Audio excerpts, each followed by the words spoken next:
Bonjour à tous, je suis super content de vous retrouver pour ce nouvel épisode de ce concept où l'on va retrouver les mèmes d'internet, les personnalités connues et d'autres. Je sais pas encore, je sais pas, peut-être on verra, je sais pas ce qu'on va faire encore. Aujourd'hui, on va s'intéresser à une personne très récente. Je me suis demandé, qu'est-ce qui devient le chef Lorenzo de la vidéo de Squeezie? Et donc, on l'a contacté et directement, il a accepté de nous recevoir dans son restaurant, donc on va y aller. Mais avant ça, j'aimerais quand même vous rappeler, c'est qui? Vous savez, c'est ce chef cuistot qui s'est présenté lors de la toute première vidéo du nouveau concept de Squeezie, qui est l'imposteur, avec comme invité Mr V et Jonathan Cohen. Je suis éternué. Ouais, t'inquiète.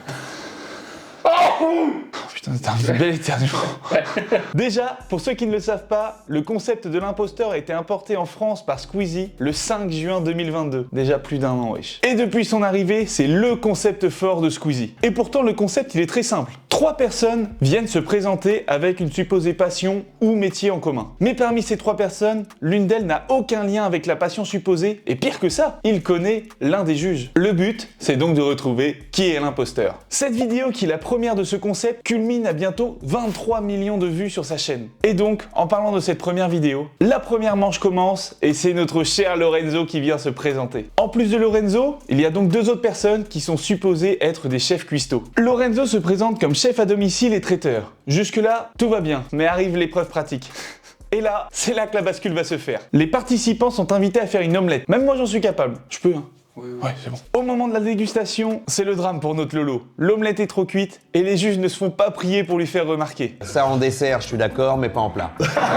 Pour eux, c'était évident que c'était lui l'imposteur. Et pour moi aussi, devant mon écran, ça me paraissait évident. Lorenzo se défend en disant que la poêle était trop petite. Et du coup, c'est dur de la retourner en fait. Bon, Lorenzo, c'est très moyen ça. Il est donc accusé d'être l'imposteur selon Jonathan Cohen et Mr V, sans trop de doute possible. Même si Squeezie commence à essayer de le défendre, on sait pas trop pourquoi. Mais au moment du reveal, catastrophe, ce n'est pas l'imposteur. Bah ouais, comme c'est un vrai chef cuistot. Dans sa tête, Lorenzo, il devait vraiment être en mode oui.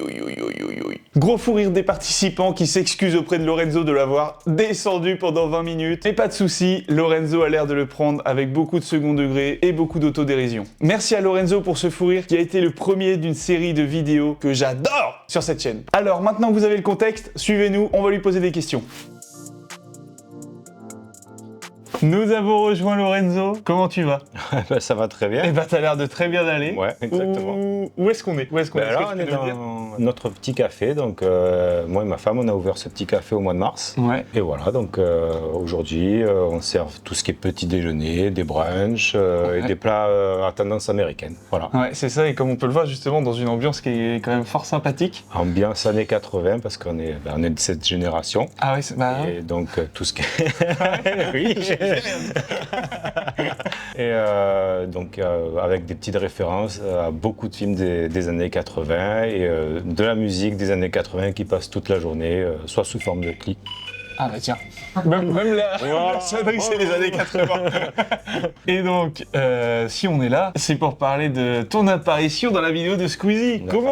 La fameuse omelette. Ah oui, la fameuse omelette. Comment tu t'es retrouvé là-dedans déjà toi? Par hasard. Ça s'est vu, tu y étais par hasard. Je devais pas du tout y être à la base. Et c'est un copain à moi qui devait y être, qui travaille avec nous d'ailleurs. Et du coup, je me suis retrouvé là-bas, je trouvais le concept rigolo et je me suis bien loupé comme il faut. Mais l'omelette ratée a du succès. Donc, voilà. oui, parce que si j'ai bien compris, elle est à la carte de ton restaurant maintenant. Elle est à la carte, exactement. Ah, putain. Objectivement, tu penses te rater? Bon, on s'en fiche, mais tu penses que tu l'as raté par la pression ou c'est juste vraiment la poêle comme t'as dit? C'est vraiment... Parce que moi, je t'avoue que ton histoire de poêle, j'y crois pas. C'était des plaques et en plus, moi, j'explique à l'imposteur, je dis fais gaffe, ces plaques-là, elles montent vite en température. Je lui explique, je dis fais gaffe et tout, la température, ces plaques induction, ça monte vite en température, tu risques de la cramer, donc il faut vraiment gérer comme il faut. Et c'est moi qui ai complètement raté. J'avais une poêle qui était presque comme une casserole, mais bon, normalement, en tant que cuisinier confirmé, j'aurais dû Justement, quand tu voyais que tu commençais à te faire descendre dans ta tête, c'était comment? Je me dis, oh putain, comment je vais me sortir de là? Parce qu'en plus, eux, ils sont forts les mecs, ils te lâchent pas. Non, mais c'était le premier épisode, donc j'avais aucune une limite, ouais, c'est ça, c'était... Voilà. Donc après, t'assumes, hein, donc c'est pour ça que j'ai dit, j'ai juste foiré mon omelette. Hein, Ouais, mais ça...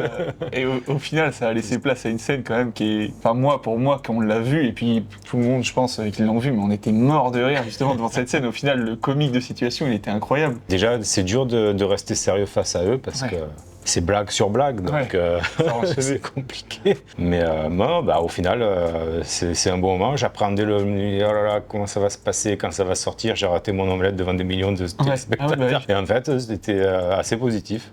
Du coup. T'as reçu. J'ai reçu des messages de soutien. Comme si. Voilà. Toutes mes condoléances pour l'omelette. Et d'autres qui voulaient vraiment goûter l'omelette. Donc, comme quoi, quelque chose de raté, ça peut avoir du succès. Et justement, quand tu fais l'omelette, tu l'as fait exactement de la même manière ou tu l'as plus retravaillé? Non, je la mets sur la carte et j'explique aux gens que parce qu'ils me demandent pourquoi ça s'appelle l'omelette ratée de Squeezie. Et j'ai dit ça s'appelle l'omelette ratée parce que je suis pas sûr de la réussir du coup. Déjà, est-ce que après tout ça, est-ce que tu as parlé un petit peu justement avec les 3 juges, ils t'ont parlé après ou ça? Alors, il y a eu des interactions sur YouTube en dessous, en commentaire de la vidéo. Il y a Mr V qui s'est excusé. Moi, je me prends pas beaucoup au sérieux, donc l'autodérision, je connais, et puis c'est pour rigoler. Voilà. Ouais, donc, c'est ce qui rend la scène encore plus drôle. Dans ton restaurant, là, je vois, il y a le maillot de Victor Wembanyama, le basketteur. Tu as reçu pas mal de stars. Oui. Comment ça se fait que... Ça a été un peu le hasard. Ouais. Après, avant d'avoir le café, moi j'étais chef privé, chef à domicile. Et du coup, c'est là que j'ai eu le contact pour Victor. On a fait des essais parce que c'est des repas particuliers. J'avais déjà travaillé pour des sportifs avant, comme j'avais eu Bastian Schweinsteiger. J'ai fait des repas pour Nicolas Karabatic, d'autres athlètes. Ça s'est enchaîné comme ça. On s'est très bien entendu avec la famille. Et donc pendant un an, on lui préparait ses repas. Voilà. Ok. Et donc très gentil, il mange beaucoup. Il mange des grandes quantités. Ah, mais ça mange à cet âge-là, ça mange. Non, mais c'est surtout, il fait plus de 2,20 m, donc il faut nourrir la bête. Si tu fais une omelette, il faut une grosse omelette. Les œufs d'autruche pour... c'est ça.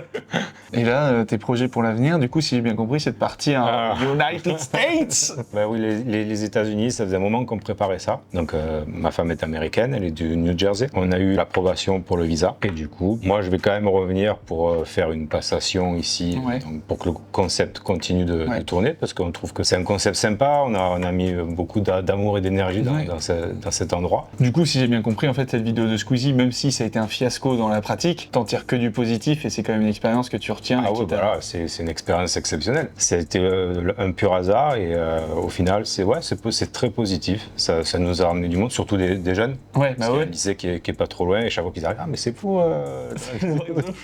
Puis c'est une super expérience en fait. On se retrouve dans une vidéo vue par des millions de spectateurs. Ouais. Et si t'es chaud, Lorenzo, on va se retrouver en cuisine pour aller faire ton omelette.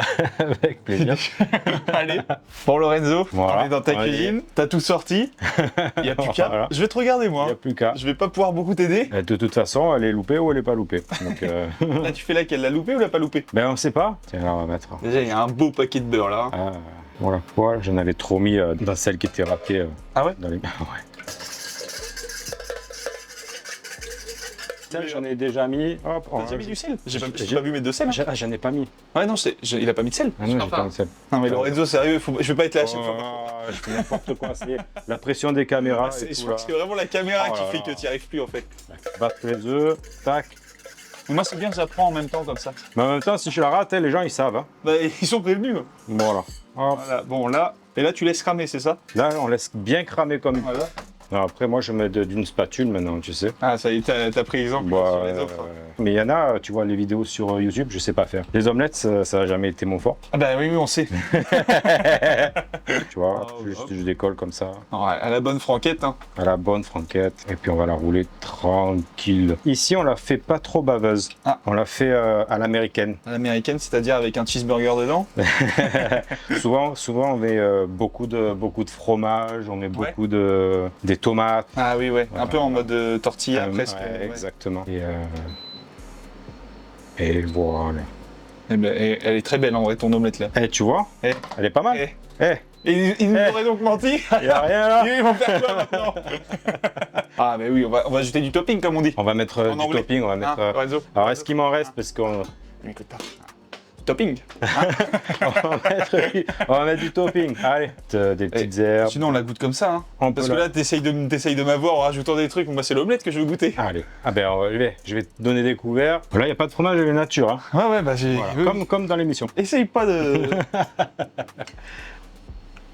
elle ressemble plus à une île flottante qu'autre chose. En tout cas, déjà, de texture, elle est belle. Ouais. Attention, c'est chaud. Mais ça a été des monstres avec toi. Elle est super, ton omelette. T'as vu? Ben oui. Mais... elle est parfaite. Goûte, Sidney. Attends, je vais te faire goûter. Oui. Mais je me suis entraîné. Hein. Alors, c'est bon. C'est très bon. C'est très très bon. Tu veux la goûter peut-être ton omelette? Non, je la connais. T'en es dégoûté. C'est bon. Mon père, c'est quand il faisait des omelettes, on appelait ça l'omelette royale. Voilà. C'est... Petite anecdote, vraiment petite. Hein. Et bah, Lorenzo, un grand merci à toi de nous avoir accueillis. En vrai, c'était super sympa. Tu nous as accueillis à bras ouverts dans ton resto. C'est une ambiance super sympa. Si les gens veulent venir, qu'ils n'hésitent pas. De toute façon, on met l'adresse en description du restaurant. Ils sont les bienvenus. Même sur l'écran, on peut la mettre. Tu peux faire ça au montage? C'est possible. C'est l'avantage d'avoir un monteur. Tout le monde est bienvenu. Voilà. Et encore une fois, merci Lorenzo. N'hésitez pas à liker, commenter la vidéo. Pourquoi pas me proposer d'autres personnes qu'on pourrait aller voir. Je sais pas si toi, tu as des idées, Lorenzo, par exemple? Oula. Des personnes qui sont des années plutôt 2010. D'accord, pas des anciens comme moi. Là, j'en connais pas assez. Nous, on se retrouve une prochaine fois pour une nouvelle vidéo. À la prochaine.